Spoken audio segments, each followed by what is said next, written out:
November 1944. A pine forest on the German-Belgian border. Not a forest the way you picture one. Not open ground between tall trunks. This forest is a wall. Fir trees planted in military rows, so dense that at midday the light on the forest floor is the gray-green color of deep water. The branches interlock 15 feet above your head. The undergrowth grabs your ankles. The mud beneath it is not ordinary mud. It is a cold, clinging paste mixed with pine needles and shell fragments and things you do not look at too closely. A 19-year-old private from Ohio named Thomas Fleischer is lying face down in this mud. He has been lying here for 4 hours. He cannot move forward because there is a German machine gun positioned 30 meters ahead that he cannot see and cannot locate and cannot flank because the trees are too thick and the ground on both sides falls away into ravines that his sergeant told him 2 days ago, before the sergeant stopped being available for consultation, were mined. He cannot move backward because his platoon commander told the men that any soldier who left his position without orders would be court-martialed. His platoon commander gave that order 6 hours ago. His platoon commander is now dead. Thomas Fleischer does not know this. He knows only that no order to withdraw has come. He knows that it is getting dark. He knows that when it gets fully dark in this forest, things happen that he has no category for, things he has heard from the men who came out of this forest before his unit went in, men who were not wounded in any way a doctor could treat, men who sat in the replacement depot and stared at the walls of the tent and did not respond when you spoke to them. He knows that the temperature is dropping and that his boots have not been dry in 11 days, and that the thing his feet feel like now, the wooden distant numbness of them, was described to him in a medical briefing at the replacement depot as the first stage of trench foot, and that the second stage involves colors he does not want to think about. He knows that somewhere to his left, perhaps 40 meters away, there is another American soldier. He heard him moving 2 hours ago. He has not heard him since. He does not call out. Calling out in this forest tells the Germans where you are. The Germans have been in this forest for months. They know every ravine, every trail, every field of fire between every tree. They have the forest memorized the way you memorize a house you grew up in. The Americans have been in this forest for 11 days. Thomas Fleischer presses himself flatter into the mud and waits for something to change. Nothing changes. 30 meters away, behind a log emplacement he cannot see, a German machine gunner named Franz Bremer, 22 years old, from a town in the Rhineland that no longer exists, is also waiting. He has been in this forest for 6 weeks. He has watched 4 American infantry assaults come through the trees in front of his position. He has watched them break on the wire and the mines and his own fire. He has counted the men who made it back. He has stopped counting the men who did not. He is not thinking about any of that now. He is thinking about the sound the forest makes at night when the wind moves through the upper branches, a sound that in the first weeks he found almost peaceful, a sound that now he cannot hear without his hands tightening on the gun. He is thinking that he has not slept more than 2 hours at a stretch in 6 weeks. He is thinking that the men who came to relieve his unit 3 weeks ago never arrived, and that the men who were supposed to come after them also never arrived, and that the messages he has seen from the battalion commander say only to hold the position, hold the position, hold the position, as if repetition is a substitute for the reinforcements that are not coming. 2 men, 30 meters apart, neither able to advance, neither able to retreat, neither sleeping, neither warm, both waiting in the same forest for something to end. What was happening in the Hürtgen Forest between September 1944 and February 1945 was not a battle in the way that word is usually used.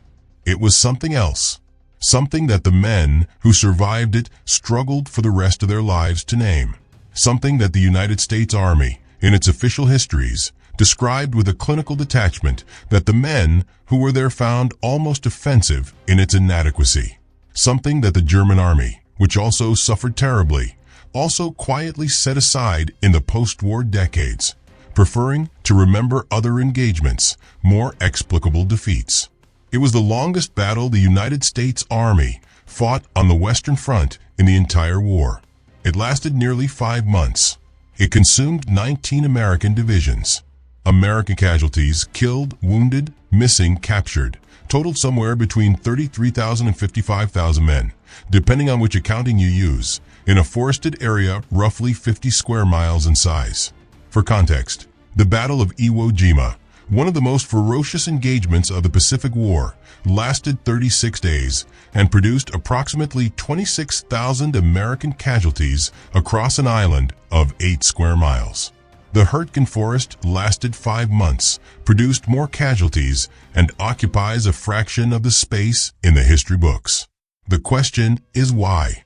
The answer to that question is the reason this story has stayed buried for 80 years.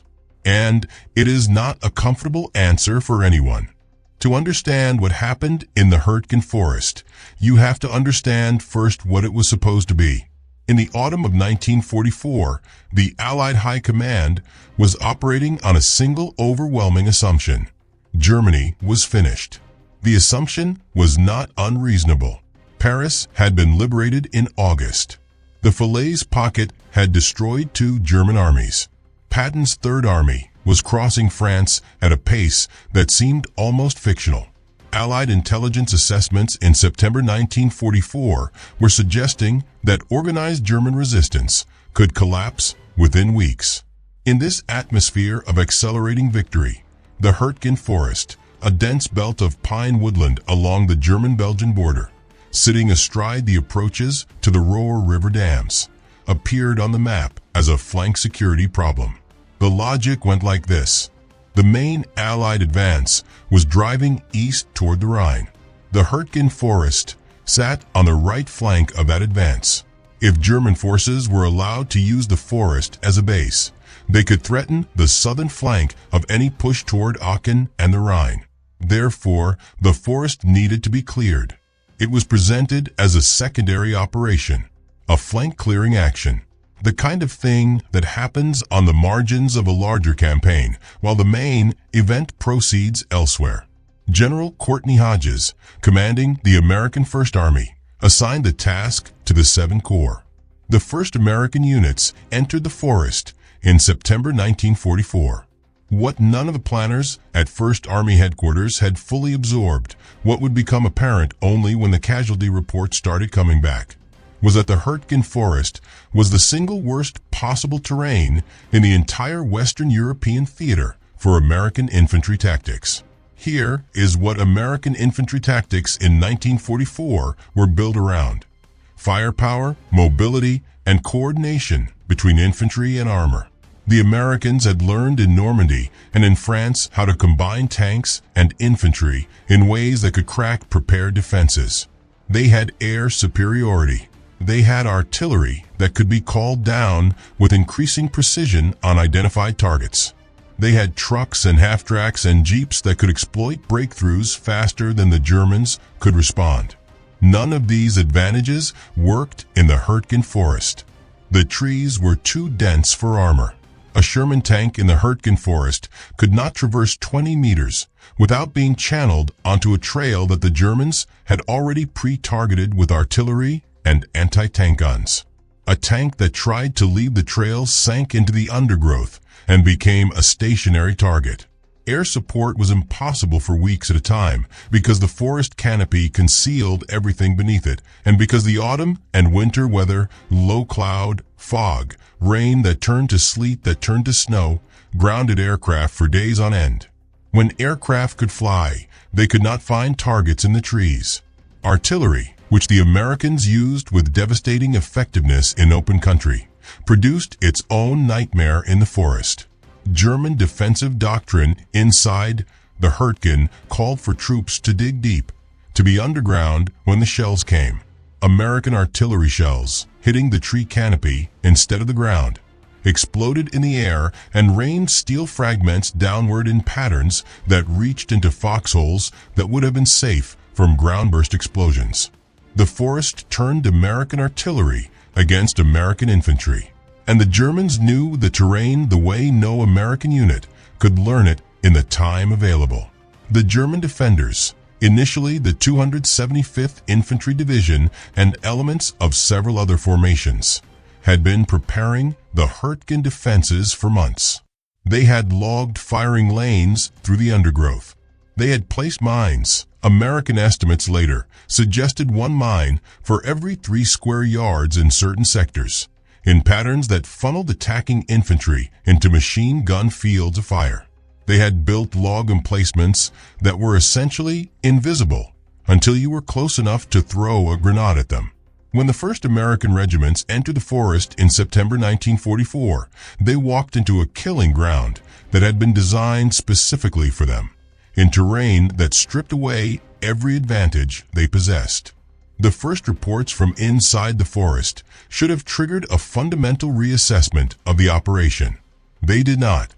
The name most associated with the decision to continue the Hürtgen offensive, to keep feeding divisions into the forest long after the costs had become unacceptable, is General Courtney Hodges, commander of the First Army.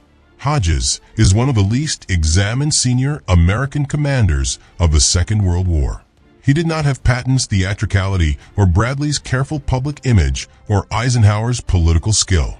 He was a quiet, methodical man who had risen through the infantry, who believed in following the plan, and who appears in the record of the Hürtgen campaign as a figure who received the casualty reports and sent in more divisions.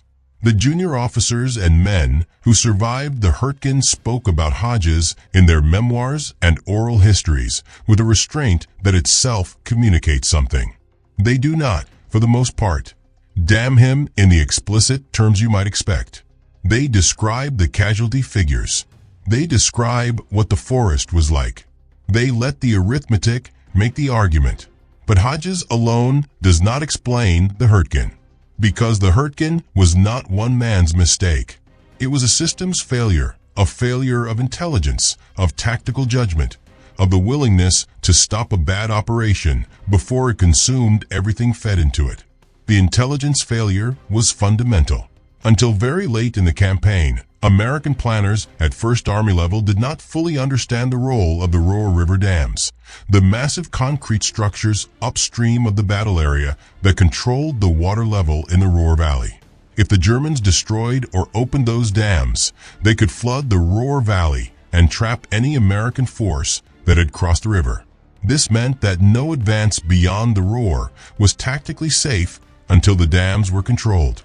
The dams were inside the Hürtgen Forest. But for much of the campaign, American planning treated the forest as a flank security problem rather than as a dam seizure mission. Units were sent into the forest to clear it, to push the Germans out, without a clear understanding that the operational objective was the concrete structures at Schwamenauel and Erft, and that clearing the forest without seizing the dams accomplished nothing of strategic value. Men died in the mud and the mines and the tree bursts of the Hürtgen Forest for objectives that were not the actual objective. When the 9th Infantry Division entered the forest in October 1944, its commander, General Lewis Craig, visited the front lines and came back with an assessment that was among the most direct pieces of communication in the First Army's records for the period. He said that the forest could not be taken in the time and with the forces available, that the casualty rate was unsustainable, and that the operation should be reconsidered. The operation was not reconsidered. The 9th Division was ground down to combat ineffectiveness and replaced by the 28th Infantry Division, the Pennsylvania National Guard Division known as the Keystone Division, whose shoulder patch the Germans would come to call the Bloody Bucket. The 28th Division entered the forest in November 1944. What happened to the 28th Division in the Hürtgen Forest is one of the most devastating unit-level stories of the entire American War. The 28th Infantry Division arrived at the Hürtgen Forest, having already fought through Normandy and across France. Its men were not green troops. They had been in continuous combat for months. They were tired in the way that only men who have been fighting since June can be tired, a tiredness that goes past the body into something structural, something that cannot be fixed by sleep. Their mission was to attack through the Hürtgen, seize the town of Schmidt on the far side of the forest, and advance toward the Ruhr dams. Schmidt sits on high ground above the Ruhr Valley. To reach it, the 28th Division had to move along trails and fire roads through dense forest, cross the Kahl River Gorge, a steep ravine with a trail along its floor that became impassable to vehicles in the November mud, and then assault uphill against prepared German positions in Schmidt itself. The attack began on November 2, 1944. In the first 24 hours, the 112th Infantry Regiment reached Schmidt and briefly seized it. For a few hours on the morning of November 3rd, American soldiers were in Schmidt. The regimental commander, Colonel Karl Peterson, reported the town taken. Then the German counterattack came. The Germans had anticipated that any American push toward Schmidt would have to cross the Kahl Gorge. They had pre-planned artillery fires on every point of the trail. They had positioned armor, Panther tanks, in the high ground above Schmidt. And when the 112th Infantry reached Schmidt, it found itself isolated. The trail through the Kahl Gorge under fire. Its tank support stuck in the mud of the gorge, unable to climb the far side. Its communications with division headquarters intermittent. The Panther tanks came down the slopes toward Schmidt on the morning of November 4th. The 112th Infantry had tank destroyers. They were in the gorge. They could not be moved up in time. The regiment was driven out of Schmidt. What followed over the next 5 days was not a fighting withdrawal. It was disintegration. American soldiers were cut off in small groups in the forest. The trail through the Kahl Gorge became a charnel landscape, destroyed vehicles, wounded men who could not be evacuated, dead men who had not been recovered. A medical aid station established in a farmhouse at the gorge crossing was overrun. Some of the wounded were taken prisoner. Some were not found until spring. By November 9th, when the remnants of the 28th Division's attacking force were pulled back, the 3 regiments that had entered the forest had suffered approximately 6,000 casualties in 7 days. 6,000 men, 7 days, in an area of forest roughly 6 miles square. The unit that came out of the Kahl Gorge was not the unit that had gone in. Witnesses from other formations described the survivors as men who had crossed some line between combat exhaustion and something they did not have a medical classification for yet, what we would now recognize as acute combat trauma, acute PTSD, the look that the veterans of that forest described in each other in terms that were always about the eyes. The look was the same whether the man was a private or a colonel. The forest made the same face on all of them. Ernest Hemingway, who was in the Hürtgen as a war correspondent in November and December 1944, wrote about it afterward in terms that are unusual for a writer who had spent his career aestheticizing military experience. He did not aestheticize the Hürtgen. He called it the worst place he had ever been. He said the forest did something to men that he could not explain and did not want to explain because he was not sure explaining it would make it more comprehensible. Hemingway, who had covered wars on 3 continents, who had been under fire more times than most soldiers, who had built an entire literary identity around the idea that courage was the only response to violent experience. Hemingway came out of the Hürtgen Forest and wrote almost nothing about it for the rest of his life. That tells you something. The German experience of the Hürtgen Forest was not the experience of a victorious defender. It is easy, looking at the casualty figures, to assume that the Germans who held the Hürtgen were winning in any meaningful sense. They were not. They were dying too, more slowly, with better cover, from a more familiar baseline of exhaustion, but dying nonetheless. The German formations defending the Hürtgen in the autumn and winter of 1944 were not the formations of 1940 or 1941. They were formations assembled from the wreckage of divisions destroyed on the Eastern Front, filled with men who had been combed out of support units and rear area formations, stiffened with cadres of veterans who were themselves barely functional. The 272nd Volksgrenadier Division, which fought in the forest in November and December 1944, had a nominal strength on paper that bore no relationship to its actual combat power. Its platoons were at 40 or 50% of authorized strength.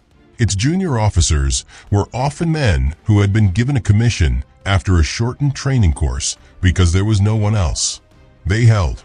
They held because the terrain held for them, because the Americans kept attacking into conditions that negated American advantages, because the tactical situation inside the forest was one in which the defender was always at less of a disadvantage than the attacker. But holding the Hürtgen consumed them. German after-action reports from the forest, captured by Allied forces and later studied by military historians, describe conditions on the German side that mirror the American accounts in their essential quality. The cold, the mud, the mines that were everywhere, including in positions the German defenders themselves had previously occupied and which new German units did not always know about. The tree-burst artillery, American this time, that the German soldiers had no more protection against than the Americans did. The medical evacuation routes that were under fire or blocked by mud or both. German soldiers captured in the forest told their American interrogators things that made it into the intelligence reports and then, in many cases, were not extensively analyzed. They described units that had been in the forest for 6, 8, 10 weeks without rotation. They described men who had stopped speaking except when operationally necessary. They described a silence in the forest that was its own particular form of violence, a silence in which you could not distinguish the sound of your own breathing from the sound of something else moving toward you in the dark.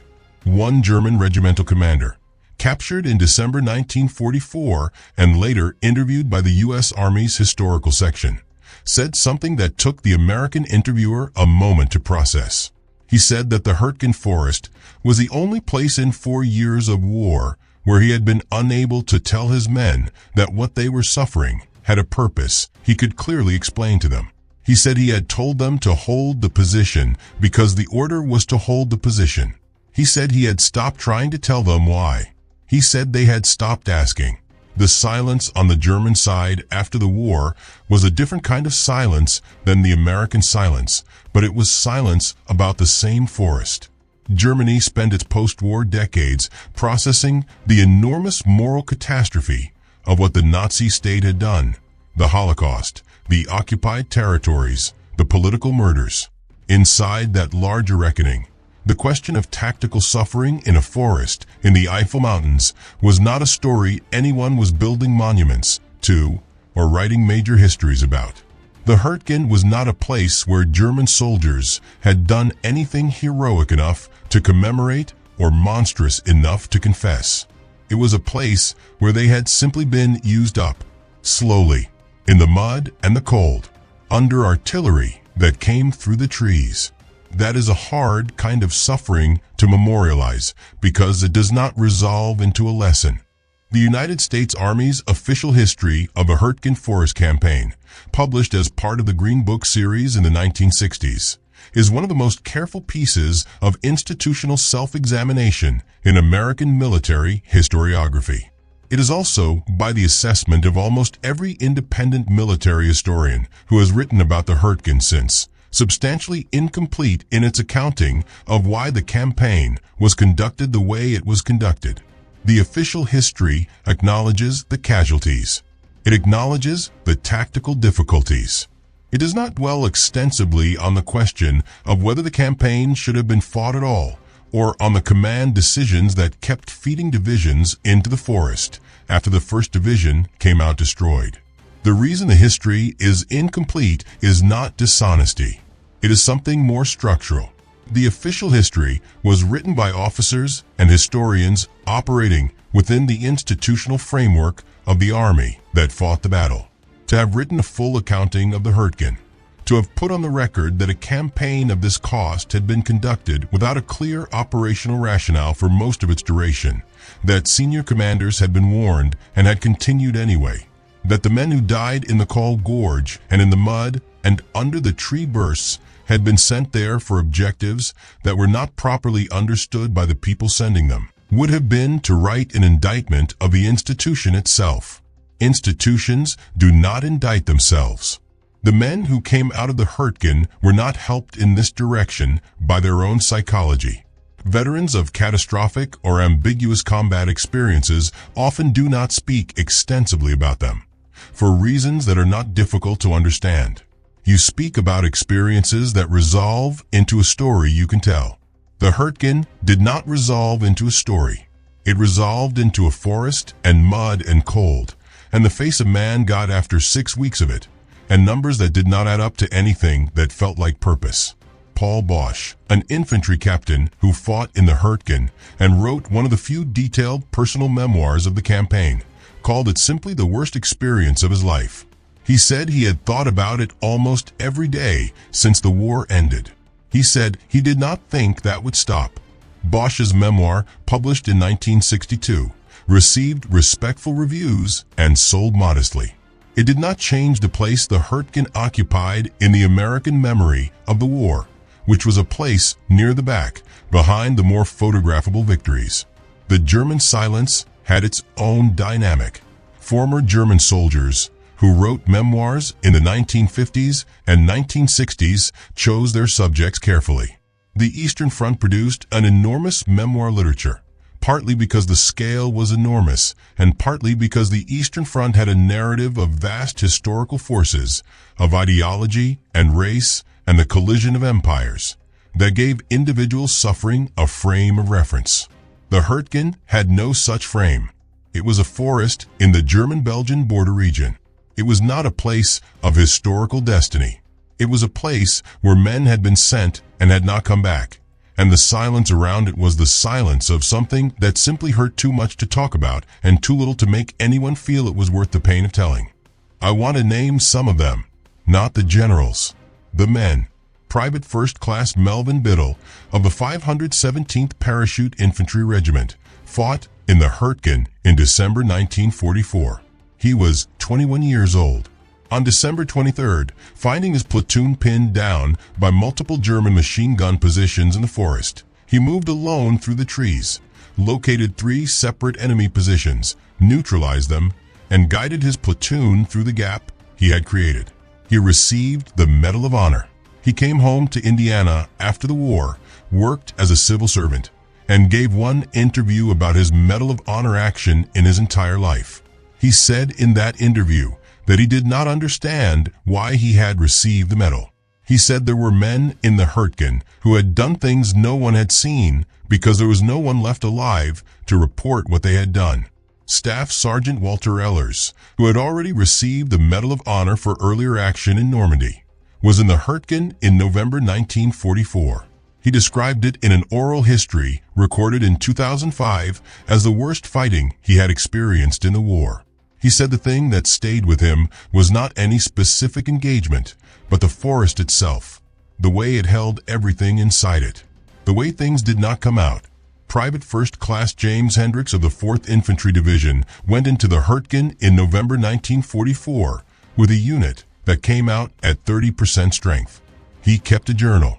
The journal entries from the Hürtgen are shorter than the entries from any other period of his service, not because less was happening, but because he wrote in an entry dated November 19th. He had stopped being able to find words for it. He wrote, "I will not describe today. If I come home, I will not describe it then either. Some things are only for the people who were there." James Hendricks came home. He became a schoolteacher in Georgia. He never spoke to his students about the Hürtgen Forest. He died in 1987. His journal was donated to the National Archives by his family in 1991. The entry for November 19th, 1944 is 7 words long. Some things are only for the people who were there. What was the Hürtgen Forest? It was a battle that produced between 33,000 and 55,000 American casualties, depending on the accounting method and which periods you include, in 5 months of fighting in a forest of 50 square miles. It was a battle in which the tactical situation was identified as untenable by senior American commanders who reported their assessments up the chain and were overruled or ignored. It was a battle in which the fundamental operational objective, the Ruhr dams, was not clearly identified as the objective for much of the campaign's duration, with the result that men died for lesser objectives while the strategic objective remained untaken. It was a battle that consumed 19 American divisions, rotated through conditions that broke them, and returned them to the line at reduced strength to be refilled with replacements who arrived in the forest as strangers and often died as strangers. It was a battle that the German defenders suffered through as badly as the attackers in different ways, and that the German military memory has also declined to examine at length. It was a battle that Ernest Hemingway could not write about, and that a private from Georgia described in 7 words and then never spoke of again. The historian Charles Whiting, who wrote more extensively about the Hürtgen than almost anyone else, called it the greatest defeat in American military history in Europe. That is a strong claim. It has been disputed by other historians. The dispute itself is revealing. The discomfort with applying the word defeat to an American operation in a war that America won. The preference for terms like costly or difficult or inconclusive. The men who were in the Call Gorge in November 1944 did not use terms like inconclusive. The silence around the Hürtgen Forest is not simply institutional management of an embarrassing record. It is not simply the reluctance of survivors to revisit experiences that hurt. It is something more elemental. Some things are only for the people who were there. The forest held them. It holds them still, in a way. Thomas Fleischer, face down in the mud, waiting for something to change. Franz Bremer, hands on the gun, listening to the wind in the upper branches, waiting for something to end. Both sides agreed not to speak of it because speaking of it required answering the question at the center of it. Not who won or who lost. Something simpler and harder. What was it for? And neither side has ever been able to answer that question in a way that justified the number of men who never came out of those trees. The Hürtgen Forest is still there. It looks very different now. The trees have grown back, the ones that were destroyed in the bombardments. The trails are used by hikers. There are memorial markers at some of the key positions, placed by veterans organizations in the decades after the war. In the Call Gorge, where the 28th Division's attack collapsed in November 1944, there is a trail that follows the route the American soldiers took. People walk it on weekends. They cannot see what is still there if they know where to look. Fragments of destroyed vehicles partially buried, emerging from the hillside as the soil shifts with the seasons. Shell fragments, the occasional piece of equipment, a canteen, a boot, the corroded metal of something that was once a tool and is now unidentifiable. The forest did not give back everything it took. The Hürtgen Forest campaign is taught at the United States Army War College as a case study in command failure, in the cost of continuing an operation past the point where the costs outweigh the achievable objectives, in the institutional reluctance to stop something that has been started even when the evidence for stopping is clear. It is taught to officers. It is not taught to the country. Private First Class James Hendricks wrote 7 words in his journal on November 19, 1944, and then closed it. Some things are only for the people who were there. He was right that the experience could not be fully transmitted. He was wrong, I think, that it should stay entirely with the people who were there. Because the people who were there are gone now, or going. And when the last of them is gone, the 7 words in the journal are all that is left. This story is a way of refusing to let those 7 words be the whole record. The battle that both sides agreed not to speak of was real. The forest was real. The mud and the mines and the tree bursts and the cold and the face of man got after 6 weeks of it were real. Thomas Fleischer was real. I have given him a name that stands for the hundreds of men who lay in that mud in that position, pinned, unable to advance, unable to withdraw, waiting. The records are full of them. The names are in the casualty lists. Most of the casualty lists from the Hürtgen do not say much beyond name, rank, unit, date. They deserve more than that. This has been an attempt to give them a little more. If this investigation gave you something to think about, hit the like button. It is a small thing, It keeps stories like this visible. The stories that were buried not out of malice, but out of pain, not out of conspiracy, but out of the simple human preference for memories that resolve into something you can live with. Subscribe if you want the next chapter. The Hürtgen is one of many battles that the official history did not fully tell. There are others. Most of them share this quality. The men who fought them came home and were quiet about them. The quiet was not absence of memory. It was the opposite. The quiet was the weight of memory with nowhere to go. These stories deserve somewhere to go. This has been one of them.